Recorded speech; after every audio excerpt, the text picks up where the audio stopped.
આજે આપણે પરમાણ્વિક કક્ષકોના રૈખિક સંગઠન માટેની જે શરતો છે એના વિશે અભ્યાસ કરીએ. 3 શરતો છે, બહુ સિમ્પલ છે, આપણે ભણી પણ ગયા છે.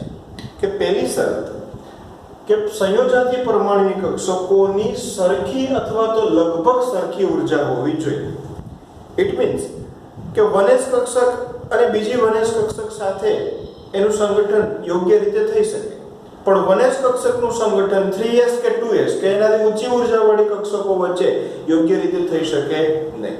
તો આ રીતે કે એમનું 2 કક્ષકો કે જેની ઉર્જા સરખી હોય અથવા તો લગભગ સરખી હોય, તો આવી ઉર્જાઓ ધરાવતી કક્ષકો વચ્ચે સંગઠન થઈ શકે. બીજી વાત કે સંયોજાતી પરમાણ્વીય કક્ષકો આણ્વીય કક્ષક પર સરખી રીતે સંમિત હોવી જોઈએ.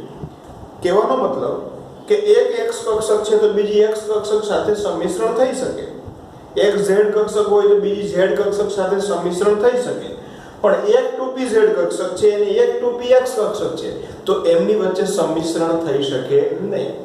એટલે કે યોગ્ય સમિતિ હોવી જરૂરી છે. પહેલા મુદ્દામાં વાત કરી ઉર્જા સમાન હોવી જોઈએ, બીજા મુદ્દામાં યોગ્ય સમિતિ હોવી જોઈએ. ત્રીજા મુદ્દાની વાત કરીએ તો કે સંયોજાતી પરમાણ્વીય કક્ષકોનું મહત્તમ માત્રામાં સંમિશ્રણ થવું જોઈએ. એટલે કે યોગ્ય માત્રામાં સંમિશ્રણ થાય તો જ એમની વચ્ચેનો જે બંધ છે એ યોગ્ય રીતે બને, પ્રબળ બને, તો જ એમની વચ્ચે બંધ છે એ પ્રબળ બને.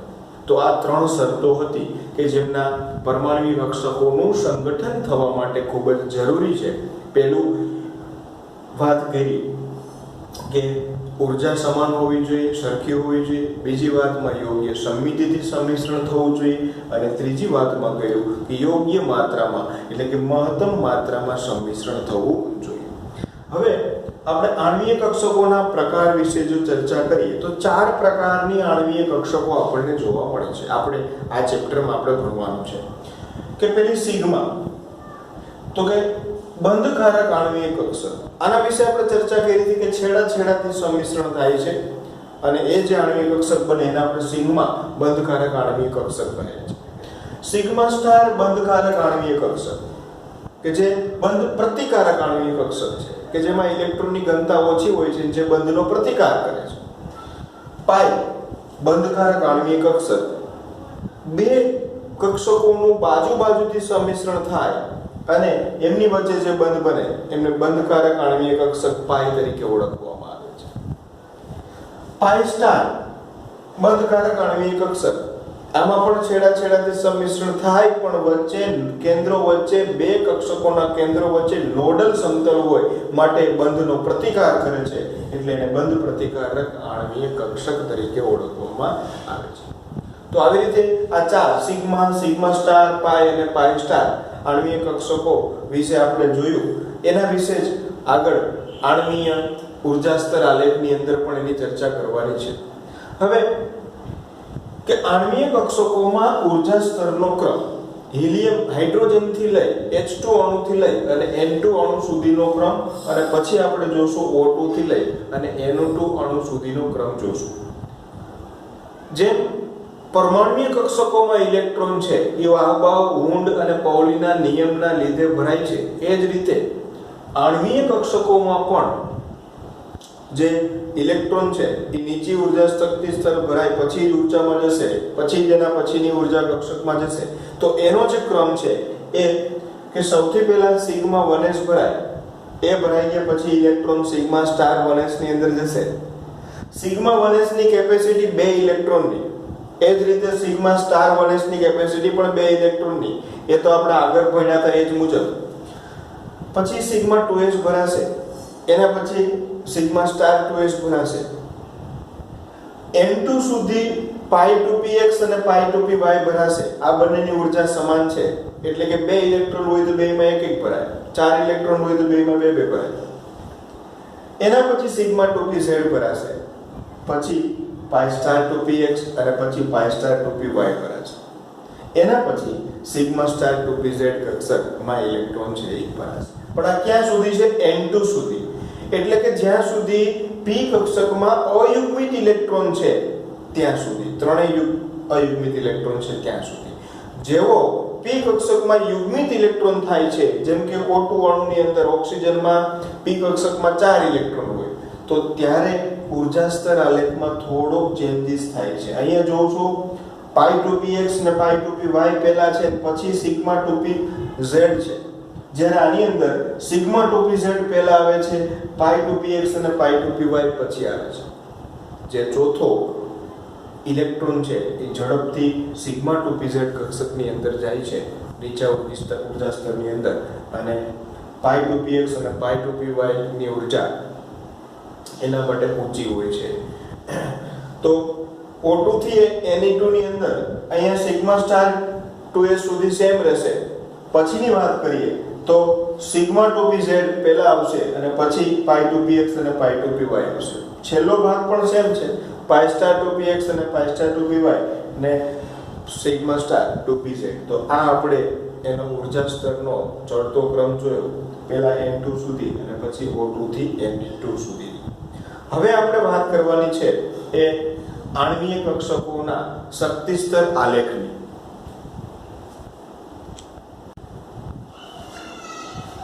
આણ્વીય કક્ષકોના શક્તિ સ્તર આલેખ જો મિત્રો એકદમ સરળ છે, થોડુંક ધ્યાનથી જોજો અને સમજજો. સેમ વસ્તુઓ જ રિપીટ થશે. પહેલા આપણે H2 ની વાત કરીએ તો H2 હાઇડ્રોજન, બે હાઇડ્રોજનના પરમાણુ ભેગા થઈ અને H2 નો અણુ બને છે. જોજો, એક હાઇડ્રોજનના પરમાણુ વિશે આપણે અહીંયા વાત કરશું, એટલે કે એની પરમાણુય કક્ષક. બીજો હાઇડ્રોજનનો પરમાણુ, એની પરમાણુય કક્ષક અહીંયા લેશું 1s અને 1s. હાઇડ્રોજન પાસે એક ઇલેક્ટ્રોન હોય એટલે આ હાઇડ્રોજનનો એક ઇલેક્ટ્રોન ને આ હાઇડ્રોજનનો એક ઇલેક્ટ્રોન. જ્યારે આ બે પરમાણુય કક્ષકોનું રેખિક સંગઠન થાય છે ત્યારે એમાંથી આણ્વીય કક્ષક બને છે. બે આણ્વીય કક્ષક બને છે, એક σ1s અને બીજું છે એ σ*1s. ઇલેક્ટ્રોન છે એ σ1s ની અંદર એક અહીંથી અને એક અહીંથી ઇલેક્ટ્રોન છે એ ગોઠવાશે. તો આ રીતે σ1s કક્ષક આણ્વીય કક્ષક બન્યું. તો આની ઇલેક્ટ્રોન રચના આપણે લખવી હોય તો કઈ રીતે લખી શકીએ કે ઇલેક્ટ્રોન રચના σ1s2, કારણ કે આની અંદર બે ઇલેક્ટ્રોન છે. હવે આમની વચ્ચેનો જે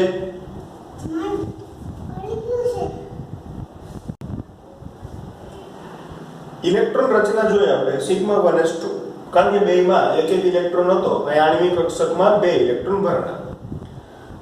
હવે આપણે વાત કરીએ બંધ ક્રમાંક.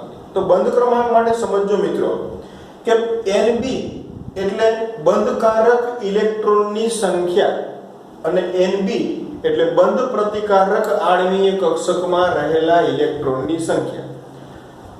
તો આ જે બધા છે σ1s, અહીંયા ઉપર જોઈએ તો σ2s, એ બધા બંધકારક આણ્વીય કક્ષકના ઇલેક્ટ્રોન છે. જ્યારે σ*1s, σ*2s એ બંધ પ્રતિકારક આણ્વીય કક્ષકના ઇલેક્ટ્રોનની સંખ્યા છે. તો બંધ ક્રમાંક મેળવવો છે કે આ હાઇડ્રોજન અને બીજો હાઇડ્રોજન જ્યારે જોડાશે ત્યારે એમની વચ્ચે કેટલો બંધ હશે, સિંગલ બંધ હશે, દ્વિબંધ હશે, ત્રિબંધ હશે. ઈ બંધ ક્રમાંક મેળવવા માટેનું સૂત્ર છે કે 1/Nb - Na, જ્યાં Nb છે એ બંધકારક ઇલેક્ટ્રોનની સંખ્યા છે અને Nb છે એ બંધ પ્રતિકારક ઇલેક્ટ્રોનની સંખ્યા છે. તો અહીંયા બંધ પ્રતિકારકમાં તો એક પણ ઇલેક્ટ્રોન નથી, માત્ર બંધકારકની અંદર કેટલા ઇલેક્ટ્રોન છે? 2. એટલે 1/2 - 0, એટલે 2 માંથી 0 જાય તો 2 વધે, 2 કેન્સલ થાય એટલે જવાબ 1 આવે. એનો મતલબ કે હાઇડ્રોજન અને હાઇડ્રોજન વચ્ચેનો બંધ ક્રમાંક 1 છે. બીજી વાત મિત્રો, જો બંધ ક્રમાંક ધન આવે, પૂર્ણાંક આવે, તો એનો મતલબ કે એ અણુ સ્થાયી હશે, અને જો બંધ ક્રમાંક ઋણ આવે અથવા તો 0 આવે તો એ અણુ અસ્થાયી હશે. એમની વચ્ચે અણુ બનવો મુશ્કેલ છે. ક્લિયર છે વાત? જો બંધ ક્રમાંક ધન આવે તો અણુ સ્થાયી હશે, જો બંધ ક્રમાંક ઋણ કે શૂન્ય મળે તો એ અણુ છે એ અસ્થાયી હશે. તો આપણે વાત કરીએ ઇલેક્ટ્રોન રચના, બંધ ક્રમાંક, પછી ચુંબકીય ગુણ. આવા બે પરમાણુઓ જ્યારે જોડાય છે અને અણુ બને છે, એ અણુનો ચુંબકીય ગુણ એમાં રહેલા ઇલેક્ટ્રોન પર આધારિત છે. જો મિત્રો યાદ રાખજો, અયુગ્મિત ઇલેક્ટ્રોન હોય એટલે કે એક કી સંખ્યામાં ઇલેક્ટ્રોન હોય. અહીંયા તો બે ભેગા છે તો આને યુગ્મિત ઇલેક્ટ્રોન કહેવાય.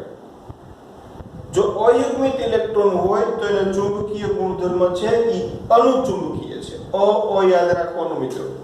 અયુગ્મિત ઇલેક્ટ્રોન હોય તો એ અનુચુંબકીય છે, અને જો બધા જ ઇલેક્ટ્રોન યુગ્મિત હોય તો એનો ચુંબકીય ગુણધર્મ છે એ પ્રતિચુંબકીય છે. તો અહીંયા બધા યુગ્મિત ઇલેક્ટ્રોન છે એટલે આનો ગુણધર્મ છે એ કેવો થશે? પ્રતિચુંબકીય. ક્લિયર છે વાત? આ એક મેં માત્ર કોની વાત કરી હતી? H2 ની. આવી જ વાત આપણે He2 ની કરી શકીએ, Li2 ની કરી શકીએ અને Be2 ની કરી શકીએ. જોજો, હું આની અંદર ને આની અંદર લખું છું. તમારે બુકની અંદર આ બધા અલગ અલગ દોરવાના છે. બરાબર છે? હું તમને કઈ રીતે કરવું એ શીખવાડું છું. પહેલા H2 ની વાત થઈ ગઈ. હવે આપણે આનો તમારે સ્ક્રીનશોટ લઈ લેવાય. પછીની જે વાત છે એ હું હિલિયમ વાત કરું.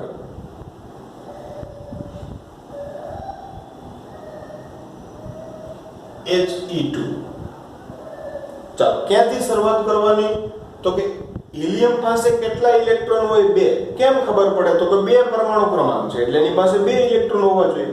તો અહીંયા જે મેં 1 ઇલેક્ટ્રોન હતો એની જગ્યાએ 2 થશે. અહીંયા પણ બીજો હશે.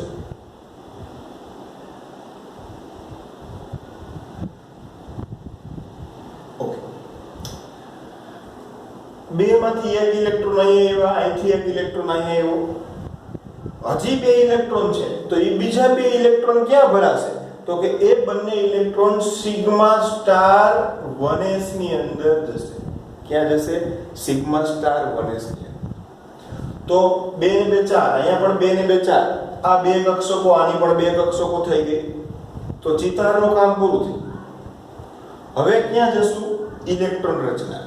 તો અહીંયા માત્ર પહેલામાં સિગ્મા 1s 2 હતું. તો અહીંયા બીજી એક ઇલેક્ટ્રોન રચના આવે છે કે સિગ્મા સ્ટાર 1s2, કારણ કે આની અંદર પણ 2 ઇલેક્ટ્રોન છે એ ગોઠવાના છે. તો આટલો ચેન્જીસ આવ્યો. હવે બંધ ક્રમાંકની વાત કરીએ તો બંધકારક ઇલેક્ટ્રોનની સંખ્યા 2. અહીંયા બંધ પ્રતિકારકમાં 0 લખ્યા હતા પણ અહીંયા કેટલા આવી ગયા? 2. તો અહીંયા હું લખું છું 0 ની જગ્યાએ 2. હવે 2 - 2 એટલે 0, અને કોઈના પણ છેદમાં 0 ના છેદમાં કોઈ પણ સંખ્યા હોય તો જવાબ કેવો આવે? 0. હવે જોજો મિત્રો, તમને કોઈ એમ પૂછે કે He2 અણુ સ્થાયી છે? નથી. કેમ? બંધ ક્રમાંક કેટલો આવ્યો? 0 આવ્યો. એટલે He2 અણુ છે એ વાસ્તવમાં સ્થાયી હોતો નથી. આની તમારે ચુંબકીય ગુણની વાત કરવી હોય તો બધા જ ઇલેક્ટ્રોન કેવા છે? યુગ્મિત. તો આ પણ કેવો થશે? પ્રતિચુંબકીય ગુણધર્મ ધરાવે છે. આનો પણ તમે સ્ક્રીનશોટ લઈ શકો અને He2 અણુ આ રીતે સમજાવાય. જો કેમ પૂછે? He2 અણુનો ઊર્જા શક્તિ સ્તર આલેખ, એની ઇલેક્ટ્રોન રચના, બંધ ક્રમાંક અને ચુંબકીય ગુણધર્મ સમજાવો. આવો કોઈ પણ નો પૂછે તો આપણે આ રીતે લખી શકીએ. એના પછીનું જે ત્રીજા નંબરનું તત્વ Li2, તો એના વિશે હું વાત કરું કે Li2 આ અણુ શક્ય છે કે નહીં પણ આપણને ખબર પડી જશે. તો કે લિથિયમમાં કેટલા ઇલેક્ટ્રોન હોય? તો કે 3 ઇલેક્ટ્રોન. અહીંયા 1s માં 2 અને 2s ની અંદર 1 ઇલેક્ટ્રોન. અહીંયા પણ 2s ની અંદર 1 ઇલેક્ટ્રોન. આ બંને ઇલેક્ટ્રોન છે એ સિગ્મા 2s માં ભરાશે. એક અહીંયા અને એક અહીંયા. આ સિગ્મા સ્ટાર 2s છે એ ખાલી રહેશે. તો આ એનો ચિતાર થઈ ગયો. બરોબર છે?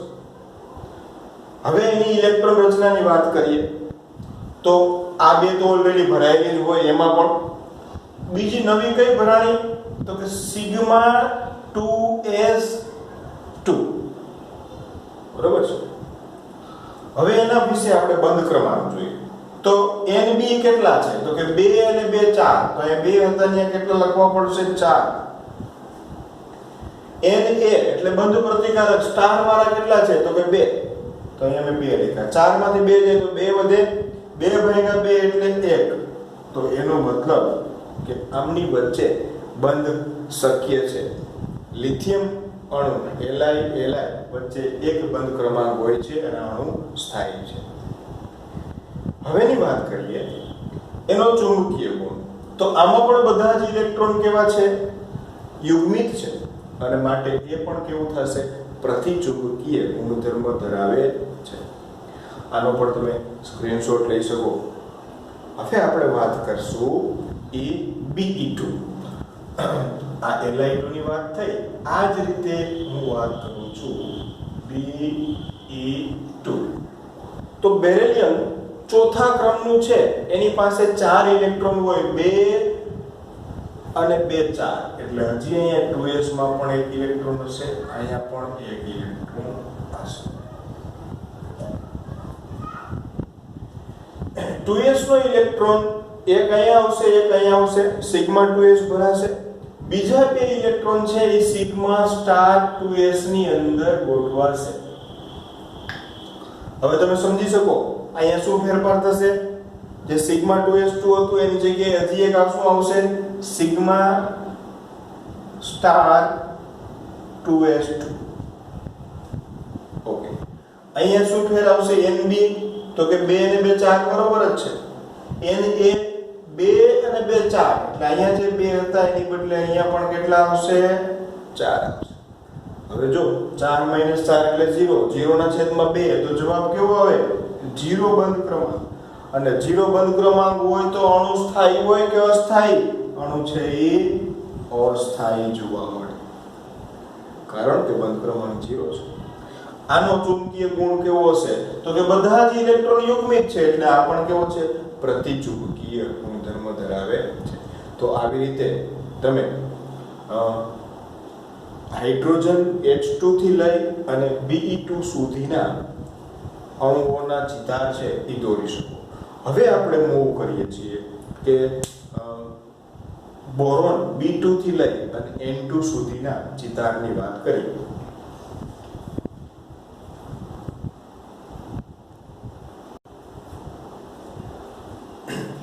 મિત્રો આપણે બોરોનની વાત કરીએ સૌથી પહેલા તો બોરોનમાં 5 ઇલેક્ટ્રોન હોય જો હું 4 ઇલેક્ટ્રોન સુધીની વાત છે એ કમ્પ્લીટ કરી દઉં કે ભાઈ આ 2 2 4 અને આ એક 5 ઇલેક્ટ્રોન પાંચમો ઇલેક્ટ્રોન છે એ ક્યાં છે 2p કક્ષકમાં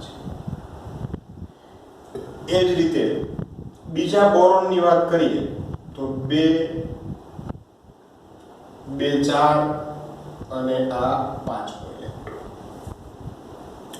હવે અહીંયા આ રીતે સિગ્મા 1s ની અંદર 2 ઇલેક્ટ્રોન ભરાશે સિગ્મા સ્ટાર 1s ની અંદર 2 ઇલેક્ટ્રોન ભરાશે સિગ્મા 2s ની અંદર 2 ઇલેક્ટ્રોન ભરાશે અહીંયા સિગ્મા સ્ટાર 2s ની અંદર 2 ઇલેક્ટ્રોન ભરાશે આ જે 2 ઇલેક્ટ્રોન છે એ બંને ઇલેક્ટ્રોન π2px અને π2py માં એક એક ઇલેક્ટ્રોન આવશે જોજો મિત્રો ખાસ એક એક ઇલેક્ટ્રોન આવશે π2px અને π2py તો હવે તમારે આની ઇલેક્ટ્રોન રચના જોઈ હોય તો sigma 1s2 sigma star 1s2 sigma 2s2 sigma star 2s2 π2px1 અને π2py1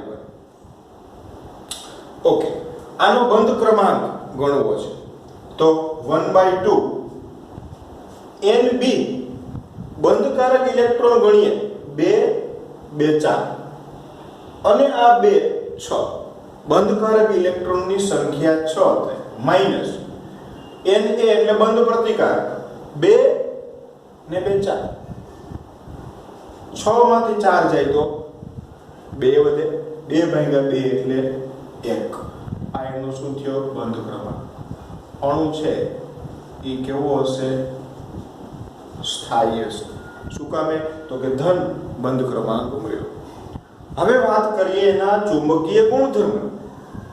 તો મિત્રો મેં શું કીધું હતું કે જેની આણ્વીય રચનાની અંદર અયુગ્મિત ઇલેક્ટ્રોન હોય તો એ અનુચુંબકીય ગુણધર્મ ધરાવે છે. તો અહીંયા અનુચુંબકીય આવશે. શું કામે?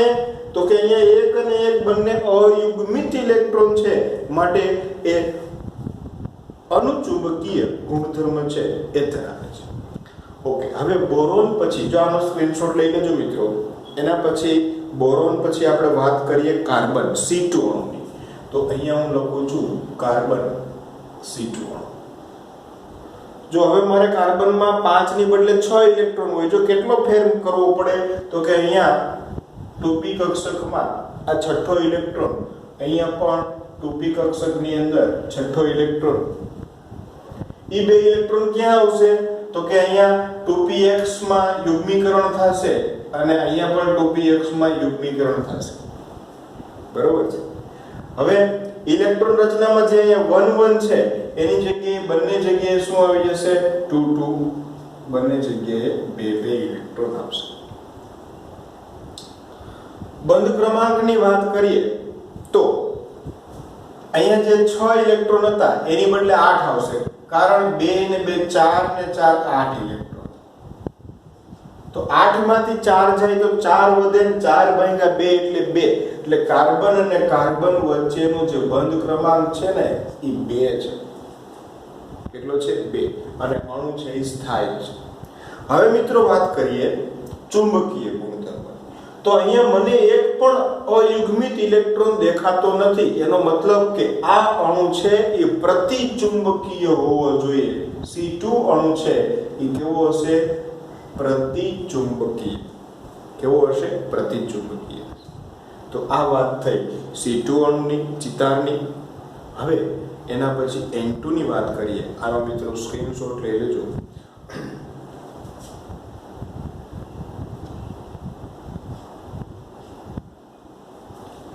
N2. તો નાઇટ્રોજનમાં 7 ઇલેક્ટ્રોન હોય. 2 ને 2 4 5 6 અને આ 7મો ઇલેક્ટ્રોન. 2 ને 2 4 5 6 અને આ 7મો ઇલેક્ટ્રોન. હવે આ જે આ ઇલેક્ટ્રોન છે એ ક્યાં જશે? તો કે સિગ્મા 2pz ની અંદર એક ઇલેક્ટ્રોન અહીંથી આવશે અને એક ઇલેક્ટ્રોન અહીંથી આવશે. આ રીતે સિગ્મા 2pz ની અંદર 2 ઇલેક્ટ્રોન થશે. એની ઇલેક્ટ્રોન રચનાની અંદર અહીંયા આપણે સિગ્મા 2pz માં 2 ઇલેક્ટ્રોન દર્શાવશું. એના બંધ ક્રમાંકમાં શું ફેર થશે? તો કે 2 2 4 અને 6 10. એટલે કે બંધકારક ઇલેક્ટ્રોનની સંખ્યા 10 થશે અને અબંધકારક તો 2 ને 2 4 જ રહેશે. તો 10 માંથી 4 જાય તો 6 વધે ને 6 ભાગ્યા 2 કરો એટલે 3. એટલે N2 અણુ વચ્ચે ટ્રિપલ બોન્ડ હોય છે ને? N2 અણુ વચ્ચે કેવો બંધ હોય? તો કે ટ્રિપલ બોન્ડ હોય. હવે આપણે ભણ્યા છે. અને આ અણુ છે એ સ્થાયી હશે. આમનો ચુંબકીય ગુણ તો કે મને આમાં ક્યાંય અયુગ્મિત ઇલેક્ટ્રોન દેખાતો નથી. એનો મતલબ કે આ છે એ પ્રતિચુંબકીય ગુણધર્મ ધરાવે છે. તો જ્યારે B2 હતું ને એ અનુચુંબકીય હતું, જ્યારે C2 અને N2 છે એ બંને પ્રતિચુંબકીય ગુણધર્મ ધરાવે છે. તમે એની ઇલેક્ટ્રોન રચના ઉપરથી પણ કહી શકો કે આ અણુ છે એ અનુચુંબકીય છે કે પ્રતિચુંબકીય છે. તો આ ચિતાર જો પરીક્ષામાં કેમ પૂછાય કે N2 અણુનો ચિતાર, એની આણ્વીય ઇલેક્ટ્રોન રચના, એનો બંધ ક્રમાંક અને ચુંબકીય ગુણધર્મ લખો અથવા તો વર્ણન. 3 માર્કની અંદર પૂછાય. 2 ચિતારને એવું ભેગું કરે તો 5 માર્ક્સની અંદર પણ આ પાઠમાંથી એક પ્રશ્ન છે એ પૂછાય છે. બરોબર? તો VB theory, MO theory, LCAO, આ ચિતાર, આ બધા પ્રશ્નો છે એ 5 માર્ક્સમાં પણ પૂછાઈ શકે. એટલે વ્યવસ્થિત તૈયારી કરજો. નેક્સ્ટ આપણે O2 થી Ne2 સુધીના ચિતાર નેક્સ્ટ લેક્ચરની અંદર જોશું. Thank you.